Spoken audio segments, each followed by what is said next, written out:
was having this conversation about how excited I feel, and it's ridiculous because I feel like a teenager. I haven't felt like this for years. Even the past 2 relationships that I had, but I didn't get this excited. The story you're about to hear is real. A real client working with David Holman to achieve extraordinary results. David has worked with high performers such as Olympic athletes and business owners, as well as those looking to develop meaningful relationships.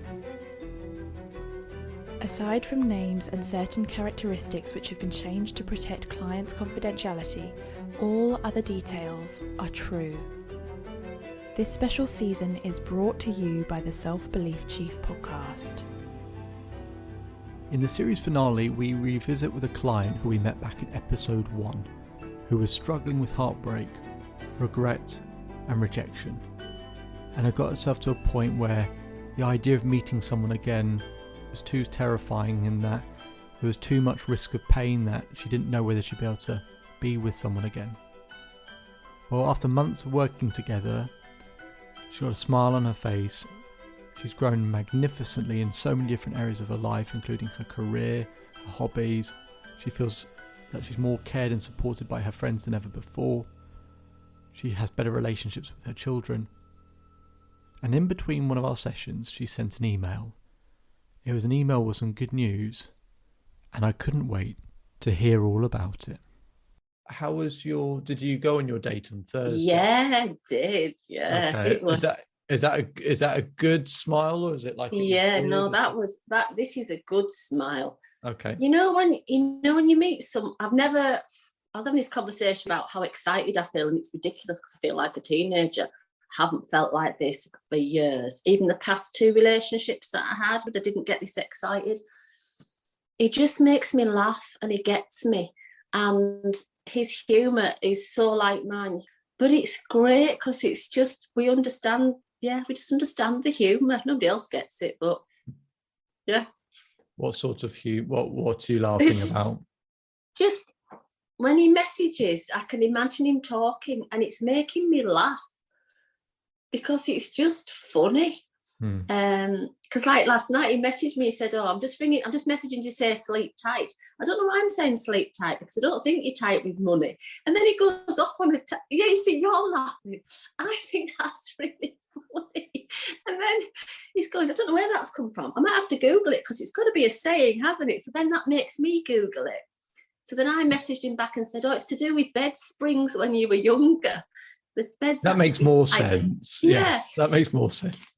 But do you know what I mean? So he's sparking ideas in me to go and it's just, it sounds ridiculous, but it does make me laugh.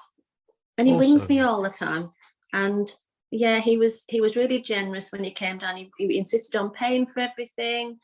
And he was a real gentleman. And he said it was nice to peel some of the layers back about me. He says, because I think you're very deep and you come across as this really positive, happy person, but I think there's more to you than that, which I thought was quite insightful of him. So we didn't talk about heavy stuff, but we touched on it, which was lovely. I didn't feel like I was at an interview, and he said he didn't feel like it was an interview. He knew my daughter was coming, which was great, so he messaged me on Friday and said, have a lovely time with your daughter. I don't expect to hear from you, but if I do, it'd be lovely. So I went out of my way. I made a point of ringing him on the Saturday morning and the Sunday morning. And he thought that was, he says, thank you for thinking it. So, because I wanted to. But he makes me smile. Lovely. So when you, what are your future plans? He's ringing me tonight and we're going to arrange to meet again. But he's told his sister about me, which I think is very strange. Oh. He's told, Is that good? I think it's good, is it? He went out with his sister on Saturday night to the theatre and he said, I've told my sister about you. It's not a bad thing. So. Yeah, I think that was quite good. And he just asks me the kind of things I like to do. And he says, what I love about you is you are always doing stuff and you're always having adventures. He says, I've never met anybody like you. And he said, I've imagined that if I just said to you, right, pack a bag and I'm not sure where we're going, I'm just going to go in the car. He said, you'd just say yes, wouldn't you? He said, you wouldn't even ask, would you? I went, no, I wouldn't ask, I'd just get in the car. So he quite likes the adventure fun side of me. So Oh, it's very nice to hear. Well, yeah, thank you. well done. I'm putting everything that you've told me into practice. So It's an amazing feeling as a coach when your clients, they implement the actions and they see the results they've always dreamt of. It was nice, the words that she said at the end, that she just put what I'd said into practice, but the truth is, as I said in a previous episode, life is not about learning, it's about implementation. And I can show clients how to improve the ability to implement, but I can't do it for them. I can ask the right questions or show them the right frameworks or models. And in this case, I took her through 5 steps in order to know how to attract her ideal partner, which step 1 is the vision, clearly of what you want. The second step is closing the gap. How do we close the gap between where you are and your ideal partner? Step 3 is the marketing plan. Step 4 is take action. And step 5 is test and learn, like anything in life. And she followed those actions down to a T, and she implemented it in her way that she could best do so. And I'm incredibly proud of her. Life is a really funny thing sometimes. It can feel like the darkest of places for such long phases of our life. Sometimes it's hard to see the picture when you're in the frame.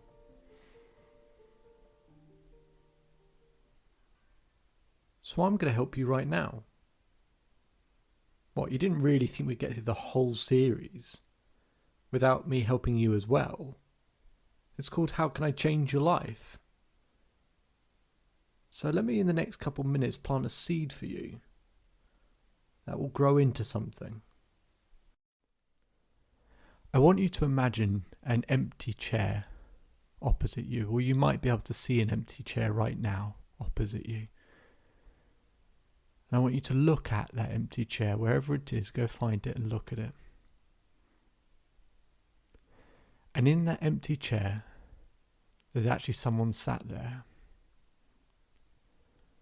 I want you to see someone confident, capable, successful, full of love, kind, warm, can handle almost everything.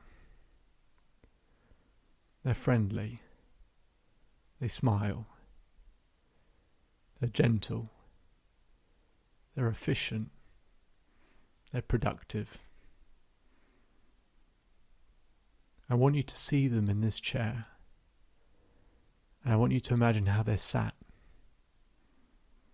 What do they do with their legs, their arms? How do they hold themselves? How do they carry themselves? Where do they look? Are their feet pointing towards you? How do they talk to you? I want you to imagine all of that. Imagine how they breathe when they love life.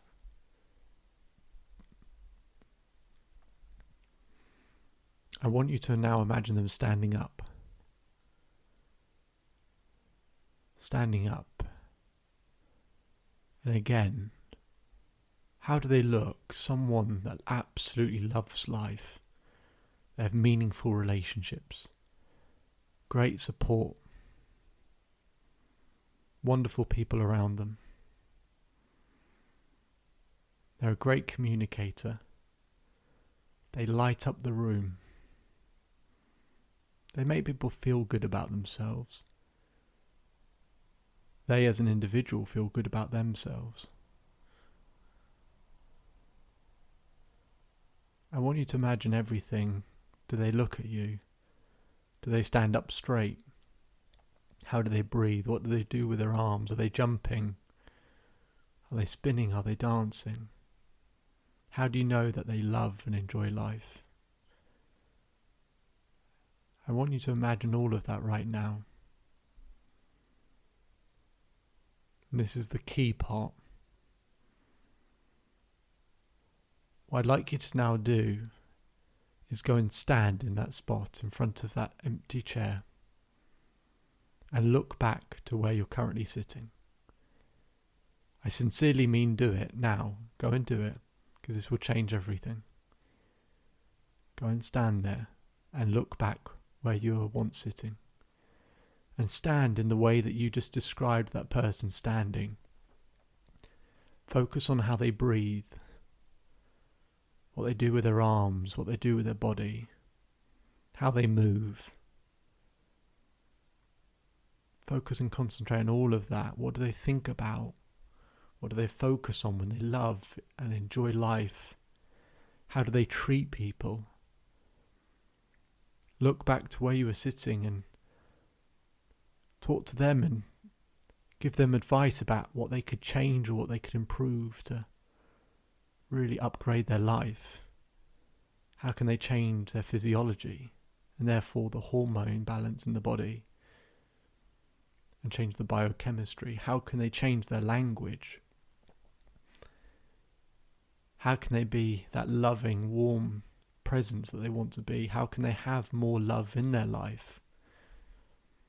Give them all these answers, because standing in this spot you have them, and as you stand here in this version of you, confident and capable, and you feel different, you feel stronger, I want you to give this version of yourself a name that you'll never forget. A name that represents this version that you're standing in right here, full of love, full of care, full of beauty, full of warmth, kindness. Someone who's successful, capable, full of love and meaningful relationships. Give this version of you a name, whatever it is. And this name, this version of you, is something you can always come back to. And I'll leave you with this. What one change today would change your life.